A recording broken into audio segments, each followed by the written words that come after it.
Bismillahirrahmanirrahim. Assalamualaikum warahmatullahi wabarakatuh. Alhamdulillahirabbil alamin. Anak-anakku yang Bu Guru sayangi dan insya Allah selalu dapat dibanggakan. Marilah kita bersama-sama memanjatkan puji syukur kita kehadirat Allah yang Maha Esa. Karena hanya atas kasih sayangnya saja kita mampu berkumpul dalam keadaan sehat dan bisa belajar dengan media-media yang ada. Insya Allah jika kita bersungguh-sungguh Allah akan memudahkan kita untuk memahami pelajaran yang sekarang ini sedang kita jalani bersama. Sholawat serta salam marilah kita panjatkan kehadirat kepada Nabi besar kita, Nabi besar Muhammad Sallallahu Alaihi Wasallam. Semoga kita termasuk dalam umatnya dan mendapatkan syafaatnya di yaumil akhir nanti. Amin ya robbal alamin. Oke, anak-anakku yang Bu Guru sayangi, kemarin kita libur panjang sekali. Tapi kalian tetap mengumpulkan tugas. Oke, Bu Guru sangat mengapresiasi kegigihan kalian dalam belajar di new normal ini karena kita masih belum sepenuhnya normal ya Nak, tapi semoga nanti ikhtiar kita untuk belajar bersama-sama melalui virtual ini Allah berkahi sehingga bagaimanapun caranya belajar kita tetap dapat memahami pelajaran dan mendapatkan keberkahan di setiap ilmu kita. Oke, hari ini sayangku kita akan belajar bahasa Indonesia tema 1 subtema 3. Oke. Nah, kemarin bahasa Indonesia kita mempelajari tentang gagasan pokok, ide pokok, dan gagasan pendukung. Nah, kali ini kita nggak akan jauh-jauh loh dari itu, karena kita masih ada hubungannya dengan itu. Kali ini kita akan membahas tentang yang biasa kalian lihat di TV, yang kalian biasa lihat kalau kemarin tahun baru Islam biasanya di masjid ada orang apa. Mari kita sama-sama pelajari ya sayang. Oke, kita akan mempelajari tentang teks lisan. Teks lisan. Teks lisan di sini adalah bentuk bahasa yang memakai teks tertulis sebagai media perantaranya. Itu sebabnya jenis bacaan ini tidak terikat dengan ruang dan waktu. Nah, karena teks lisan ini disampaikan dengan media lisan kayak Bu Guru begini, ini juga termasuk teks lisan loh, tapi ini ada teks tidak. Kamu bisa membaca dan bisa mendengarkan suaranya Bu Guru. Nah, di sini media teks lisan itu bisa contohnya ada pidato, radio, televisi, ceramah. Biasanya kalau televisi kalian bisa mendengarkan berita-berita yang kalian bisa merangkum, atau biasanya kalau lihat on the spot kalian bisa oh begitu, kalian bisa memahami, tapi itu menggunakan media suara. Ada lagi ceramah, biasanya Pak Ustadz di masjid sedang menyampaikan informasi tentang keagamaan, tentang ilmu-ilmu baru, begitu disampaikan secara lisan. Biasanya Pak Ustadz ada yang langsung berceramah, ada juga yang memakai teks ya.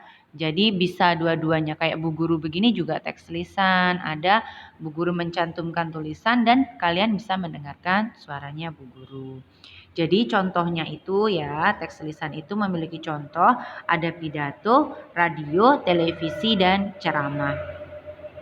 Nah sayangku, meskipun teks lisan ya, teks lisan itu juga memiliki gagasan pokok dan gagasan pendukung. Tentunya kalian sudah ingat gagasan pokok itu gagasan yang ada di awal, di akhir, atau di awal dan di akhir.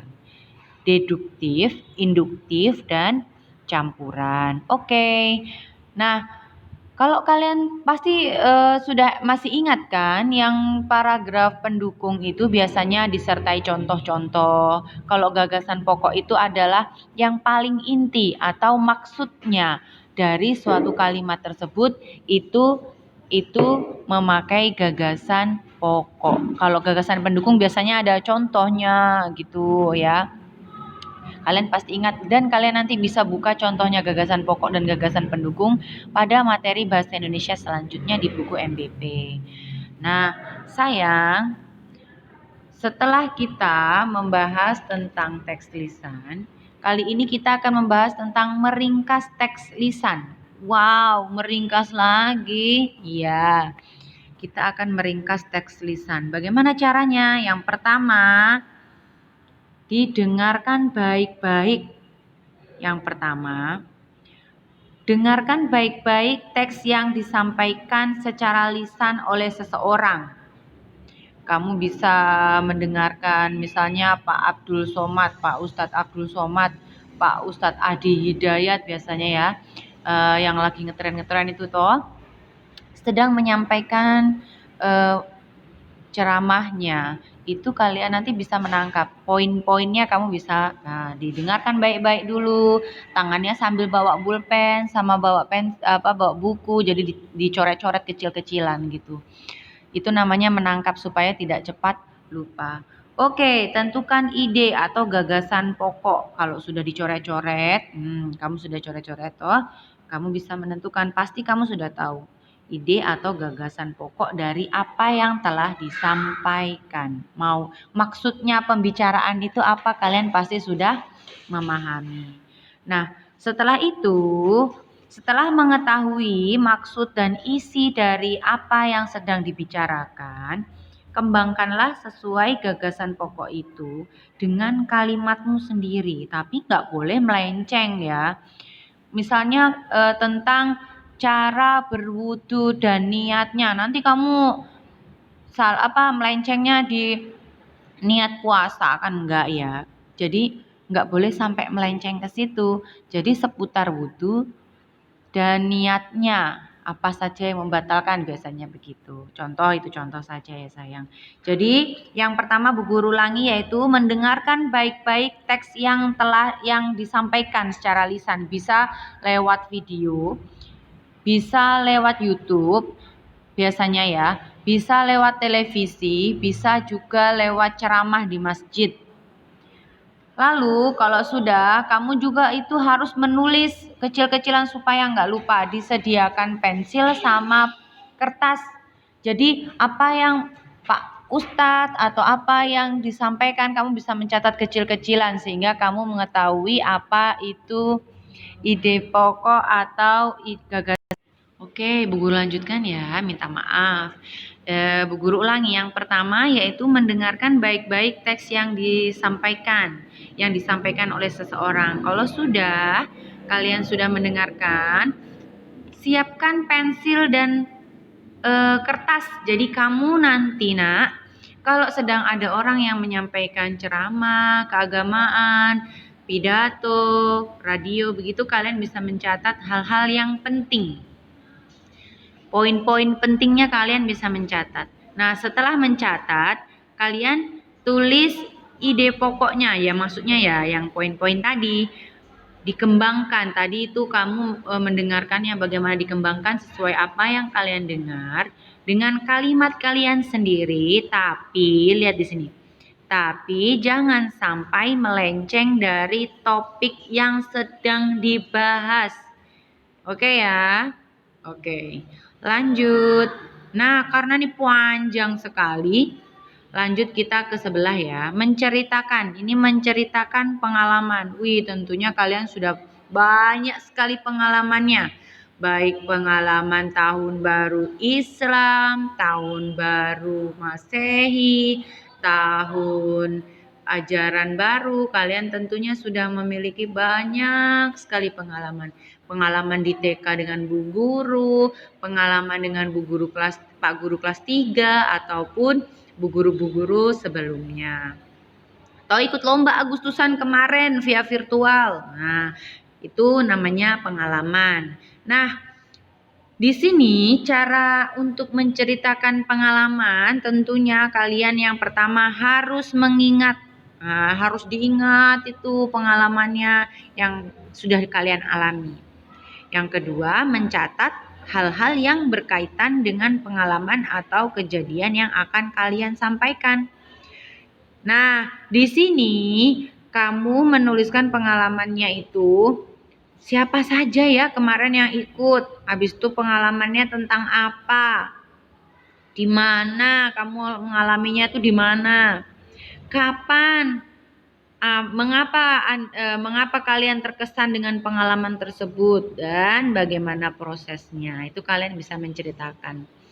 Kan biasanya kalian menceritakan dikit-dikit sekali cuma 2 baris, 3 baris biasanya toh. Nah, kalau di sini Bu Guru ingin kalian mendetail sama siapa ya kamu itu sama siapa saja teman-temannya yang terlibat dalam pengalamanmu.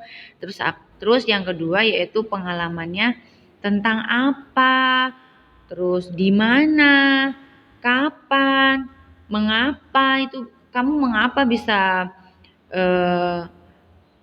sangat menyukai pengalaman itu kenapa? Terus bagaimana prosesnya? Nah, itu kamu menceritakan dengan panjang sesuai dengan apa yang kalian rasakan.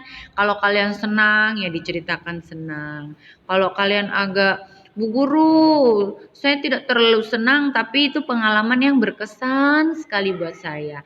Nah, bisa diceritakan sesuai dengan apa yang kalian rasakan dan kalian ingat. Oke, sayang. Yang ketiga yaitu mengembangkan catatan-catatan sehingga pengalamanmu itu menarik. Lalu menyampaikan, kalau menyampaikan ini nggak usah ya, karena kalau menyampaikan biasanya kalau di kelas Bu Guru suruh kalian maju di depan kelas, menyampaikan ke teman-temannya pengalamannya. Tapi karena ini via virtual, kalian bisa sampai nomor 3 saja.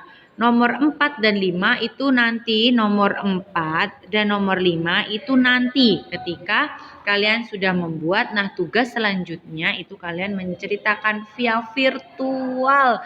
Kalian bisa kirimkan video pengalaman kalian dengan cerita kalian yang menarik itu kepada Bu Guru. Sehingga Bu Guru juga, oh begitu ceritanya. Wah, kalian hebat gitu. Ya, jadinya Bu Guru mengetahui apa yang kalian sampaikan, kalian ceritakan, kalian ingin gambarkan, deskripsikan kepada Bu Guru. Jadi Bu Guru bisa menangkapnya. Nggak boleh malu-malu, oke? Nah, kalau sudah sayangku, nih PR-nya MBP halaman 16 bagian A. Terus kalian membuat cerita pengalaman menarik kalian sesuai dengan yang tadi ya, langkah-langkah untuk menceritakan pengalamannya sehingga pengalamannya tuh nggak diceritakan dua kalimat saja. Maunya Bu Guru tuh kalian bisa mengungkapkan apa yang kalian rasakan sesuai dengan A, B, C, D, E, F, G tadi ya. Oke, kalau sudah kalian tulis, bolehlah kalian kirim ke Bu Guru via virtual. Tunjukkan kalian ini anak hebat, tidak malu-malu. Kalau sedang belajar ya. Kalau sedang belajar, tidak boleh malu kalau sedang belajar. Ungkapkan supaya nilainya dapat nilai A. Nah, PR-nya bisa dikirim lewat WA dan videonya serta kalian coret-coret manisnya itu di foto lalu di videonya dikirim juga ke Bu Guru. Oke sayang, terima kasih ya. Hari ini kita sudah belajar bersama-sama. Semoga minggu depan kita bisa belajar bersama-sama kembali dengan tatap muka. Insya Allah semoga Allah mengijabah ya. Semoga ini ya wabah segera berlalu dan kita bisa bertatap muka. Oke sayang, tapi kalau nggak bisa nggak apa-apa, kita tetap akan memakai metode ini. Nanti insya Allah ya dicatat ya setiap hari Jumat nanti kita akan Zoom, Jumat aja ya.